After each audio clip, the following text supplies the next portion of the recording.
ஜெர்மனியில் வசிக்கும் 101 வயதுடைய மூதாட்டி ஒருவர் அவரது குடியிருப்பிலேயே தொடர்ந்து தங்கலாம் என கொலோன் நீதிமன்றம் தீர்ப்பளித்துள்ளது.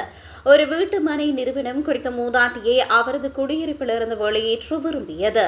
அவர் கடந்த 1969ஆம் ஆண்டு முதல் பிக்கென்ட்ராஃப் பகுதியில் உள்ள அதே வீட்டில் வசித்து வருகிறார். மேலும் அவர் தற்போது கடுமையான மறதி நோயால் பாதிக்கப்பட்டுள்ளார். அவரை அங்கிருந்து வெளியேற்றுவது அவரது உடல் நலத்திற்கு மிகவும் தீங்கு விளைவிக்கும் என அவரது குடும்பத்தினர் வாதிட்டனர். எனவே அவர் அந்த வீட்டை விட்டு வெளியேற தேவையில்லை என்பதை நீதிமன்றம் ஏற்றுக்கொண்டு அதற்கு ஏற்ப தீர்ப்பு வழங்கியது. அந்த நேரத்தில் புதிய வீடுகளை கட்ட திட்டமிட்டிருந்ததால் குறித்த வீட்டு மனை நிறுவனம் கட்டடத்தில் வசித்து வந்த மக்களை வெளியேற்ற விரும்பியது. மேலும் குறித்த மூதாட்டிக்கும் அவரது மகளுக்கும் அருகிலேயே மாற்று வீடுகளை வழங்கியதாகவும், ஆனால் அந்த குடும்பத்தினர் அதற்கு ஒப்புக்கொள்ளவில்லை எனவும் நிறுவனம் கூறியது.